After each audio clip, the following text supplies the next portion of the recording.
ನಮಸ್ಕಾರ ಎಲ್ಲರಿಗೂ ಭಾವಂಜನಿ ಕಿಚನ್ಗೆ ಸ್ವಾಗತ. ಇವತ್ತಿನ ರೆಸಿಪಿ ಹುರುಳಿಕಾಳು ಸಾಂಬಾರು. ಇದು ಮಾಡಕ್ಕೆ ಬೇಕಾಗಿರೋ ಇಂಗ್ರೀಡಿಯೆಂಟ್ಸ್ ಎಲ್ಲ ನಾನು ಡಿಸ್ಕ್ರಿಪ್ಷನ್ ಬಾಕ್ಸಲ್ಲಿ ಹಾಕಿರ್ತೀನಿ, ಚೆಕ್ ಮಾಡ್ಕೋಬೋದು. ಇದನ್ನು ಈಸಿಯಾಗಿ ಬೇಗನೆ ಮಾಡ್ಕೋಬೋದು, ತುಂಬ ಟೈಮ್ ಹಿಡಿಯೋದಿಲ್ಲ. ಮೊದಲಿಗೆ ನಾನು 1 ಕಪ್ ಹುರುಳಿಕಾಳನ್ನ ತೊಳೆದಿಟ್ಕೊಂಡಿದ್ದೀನಿ. ಇದನ್ನು ಒಂದು ಕುಕ್ಕರ್ ಪ್ಯಾನ್ಗೆ ಹಾಕೋತಿದ್ದೀನಿ. ಒಂದು ದೊಡ್ಡದ ಬೆಳ್ಳುಳ್ಳಿನ ನಾನು ಬಿಡಿಸಿಟ್ಕೊಂಡಿದ್ದೀನಿ. ಹಾಗೆ 3 ಚಿಕ್ಕದ ಈರುಳ್ಳಿ, ಒಂದು ದೊಡ್ಡ ಟೊಮೆಟೊ, ಇದನ್ನೆಲ್ಲ ಹಾಕಿ ನಾನು 1 ಗ್ಲಾಸ್ ನೀರು ಹಾಕ್ತೀನಿ. ಇದ್ರ ಜೊತೆಗೆ 1 ಹಸಿಮೆಣಸಿನಕಾಯಿ ಇದನ್ನು ಹಾಕಿ ನಾನು ಕುಕ್ಕರಲ್ಲಿ 2 ರಿಂದ 3 ವಿಸಿಲ್ ಬರೋ ತನಕ ಇದನ್ನು ಬೇಯಿಸ್ಕೊತೀನಿ. 2 ರಿಂದ 3 ವಿಸಿಲ್ಲು ಬರೋ ತನಕ ಕುಕ್ಕರಲ್ಲಿ ಬೇಯಿಸ್ಕೊಂಡ್ರೆ ಹುರುಳಿಕಾಳು ಚೆನ್ನಾಗಿ ಬೆಂದಿರುತ್ತೆ.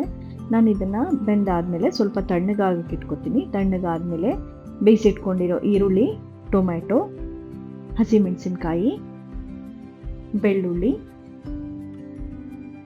ಮತ್ತು ಸ್ವಲ್ಪ ಕಾಳು, 1-2 ಸ್ಪೂನಷ್ಟು ಕಾಳು ಮತ್ತು ಅದೇ ಬೇಯಿಸ್ಕೊಂಡಿರೋ ನೀರು, ಇದನ್ನೆಲ್ಲ ಹಾಕಿ ನಾನು ಇದನ್ನು ರುಬ್ಕೋತೀನಿ. ನೋಡಿ 2 ಸ್ಪೂನಷ್ಟು ಕಾಳು ತೊಗೋತಾ ಇದ್ದೀನಿ ನಾನು. ಇದನ್ನು ರುಬ್ಕೊಂಡ್ಬಿಡೋಣ. ಇಲ್ಲ ನಾನಿಲ್ಲಿ ಒಂದು ಮಡಿಕೆಗೆ 2 ಟೇಬಲ್ ಸ್ಪೂನಷ್ಟು ಎಣ್ಣೆ ಹಾಕಿ, ಎಣ್ಣೆ ಕಾದ್ಮೇಲೆ ಇದಕ್ಕೆ ಸಾಸಿವೆ ಸಿಡಿತಿದ್ದಂಗೆ ಜೀರಿಗೆ, ಕರಿಬೇವು ಸೊಪ್ಪು, ಹಾಗೆ ಸ್ವಲ್ಪ ಹಿಂಗು, ಇದನ್ನೆಲ್ಲ ಹಾಕಿ ನಾನು ಬಾಡಿಸ್ಕೊತೀನಿ. ರುಬ್ಬಿಟ್ಕೊಂಡಿರೋ ಮಸಾಲ,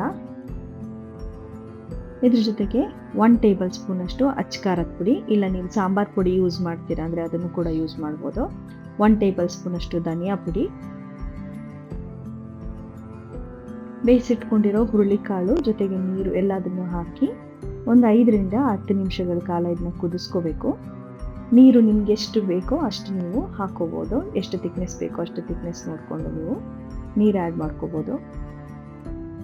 ಉಪ್ಪು ರುಚಿಗೆ ತಕ್ಕಷ್ಟು, ಆಮೇಲೆ ಹೆಚ್ಚಿಟ್ಕೊಂಡಿರೋ ಕೊತ್ತಂಬರಿ ಸೊಪ್ಪು, ಇದನ್ನೆಲ್ಲ ಹಾಕಿ ಚೆನ್ನಾಗಿ ಒಂದು 5 ರಿಂದ 10 ನಿಮಿಷ ಕುದಿಸ್ಕೊಂಡ್ರೆ ನಿಮಗೆ ಹುರುಳಿಕಾಳು ಸಾಂಬಾರು ರೆಡಿ ಆಗುತ್ತೆ. ಇದು ಬೇಗನೆ ಪ್ರಿಪೇರ್ ಮಾಡ್ಕೋಬೋದು.